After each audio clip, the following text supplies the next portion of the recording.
Dispensary. Kudwaliro.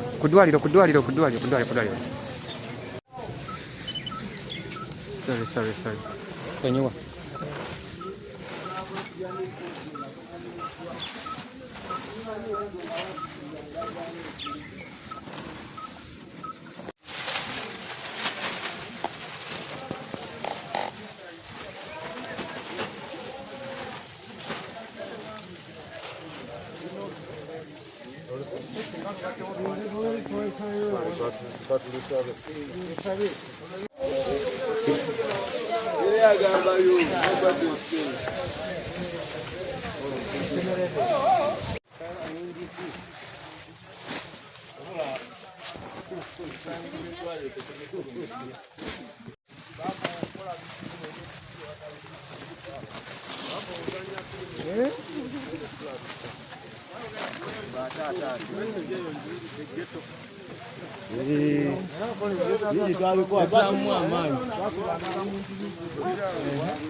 Akatale kanini? Serious.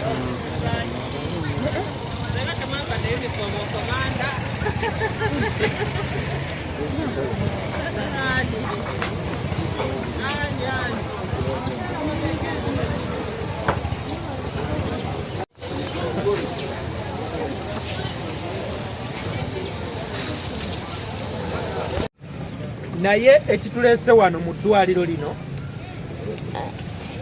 kukolera awamu n'abantu ba bulijjo okujjukira olunaku lwa Tarehe 6.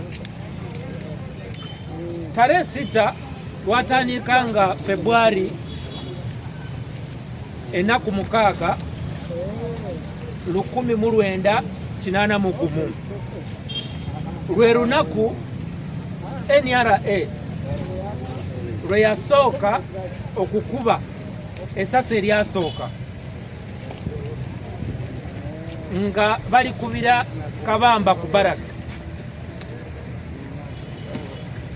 Baali n'emmundu 27 kati kwolwo baali bagenze e Kabamba ku barracks bafune endala. Weewaawo missoni yafunamu obuzibuzibu, naye olutalo bwe lutyo bwe lwatandika olwabatuusa ku buwanguzi leero lwe tu celebrating ame wiki yeyo wiki ekwatagana n'olunaku olw'omukaaga nga February buli mwaka.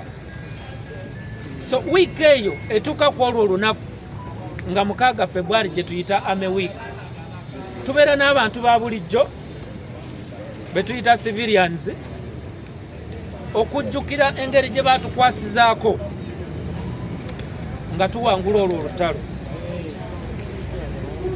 Kiyambako nammwe okulaba nti abasirikale omulimu gwabwe si kukuuma security kyokka naye n'okuyonja, kubanga toyinza kukuuma muntu ng'ayinza okulwala olw'ebintu ebiva mu bukyafu.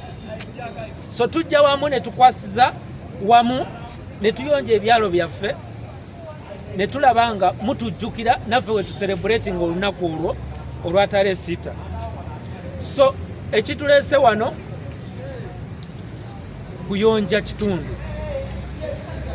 mu bulungi nga bwe tukuuma n'eddembe. We tuba tuyonja muba mutubuulirako ebizibu kimu na kiri ebikwatagana ne security, weewaawo bye tuyinza okukola ki okukola ne biggwaawo. Remember Updf mu constitution eraga nti we are productive force. Tosobola kubeera productive nga abantu ba bulijjo balwala endwadde ezikwatagana ku buyonjo. Kyova olaba we tuzze okuyonja tusookedde mu ddwaliro tujja ne mu katale. Wa mu ddwaliro ebeerayo abalwadde, wabeera wakyafu, kitegeeza nti endwadde tusobola kukola ki kubeera nga ewona mangu.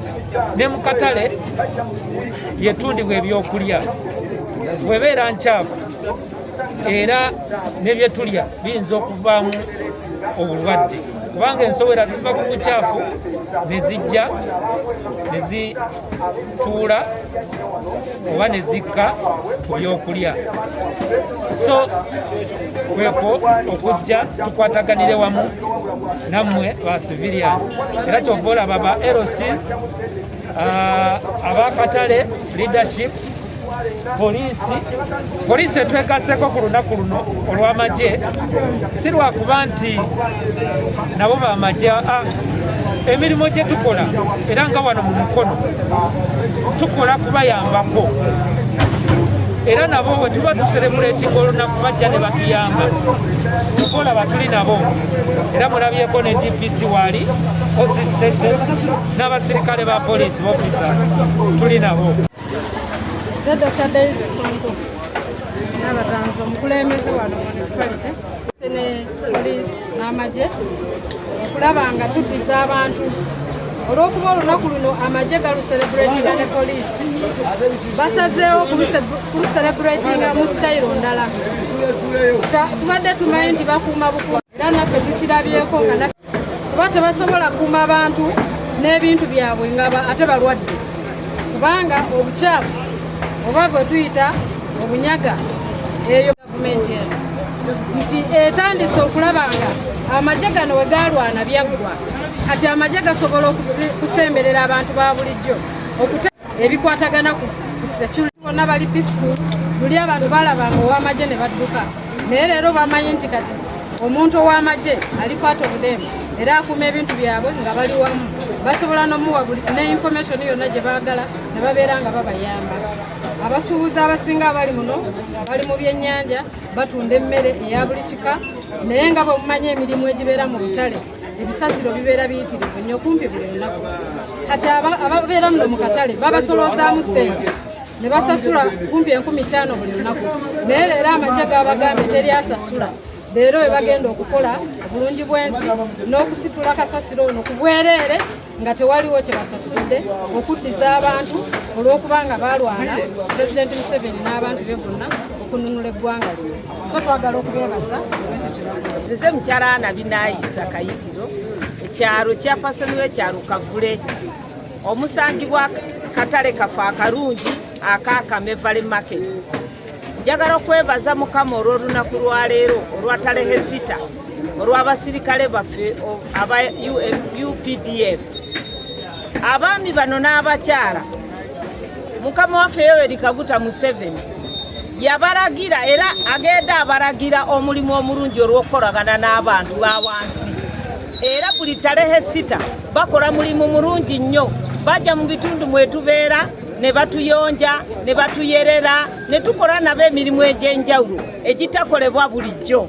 So tuli basanyufu nnyo olunaku lwa leero, olunaku lwa talehe 6 olw'okuba Mukama waffe yasalawo olunaku lwa leero abantu be bakola nabo mu ggwanga lino bake wansi bakwatagane na muntu wa wansi banyumye bonna ku olwo baseke bonna bakole emirimu bonna bamanye nti nabo mikwano gyabwe era buli kye bakola bakolera labbo.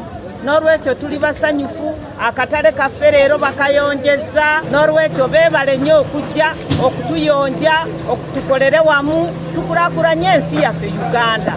N'olwekyo tuli basanyufu. Ebitongole ebivunaanyizibwa ku security n'omuntu wa bulijjo nga tekikyali nti tudduka misinde oba abantu abo batubeera wala naye nga tusobola okuteekawo enkolagano eyo aweetaaga okubabuulira nti security eno twagala efaanane bweti twandikoze bwe tuti ekyo kyekituleeta okukola ebintu bwe biti ku lunaku bwe ruti ate eno nga tukyakitwalira ddala wiiki namba so nze ndowooza kigenda kutwongera amaanyi nga tetukyadduka basirikale bano nga tulowooza nti abantu bano tuli wamu nabo.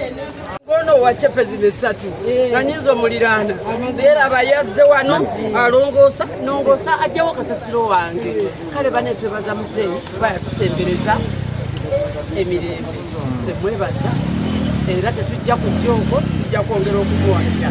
Yatubulireko embeera y'obuyonjo ebadde etya mu katale nakino ekikoleddwa amagye. Embeera y'obuyonjo tubadde era tuli bakyafu naye mweyongeddeko ate mu okutwongeramu okutuyonja. Kitatera kulabika nti abasirikale poliisi ameba nabiki byonna nga bajja ne waffe batandika okulongoosa. Wangisewo ekyo kye nasalawo n'olwekyo nze nyinza okugamba nze nziza okuserebulatinga oba okulaba nti nwana okulaba nti nunula abantu bange bali bakwata mundu okununula abantu nze nkutterweeyo okulaba nti nunula abantu bange ab'emukono okubajja mu kasasiro omuyitirivu ennyo gwe balimu. N'olwekyo nze kyekibwettende nnyo era n'olunaku olulala lwonna nze kasita nsanga awali kasasiro ng'abantu bali ku bulungi bwansi Ssaabasajja Kabaka gwe yatulagira okukola nze neeyungako oba bali mu kalaki oba bali mu kalaki okulaba nti kasasiro ava mu kibuga mu bantu kubanga ogwo omulimu nagwewa.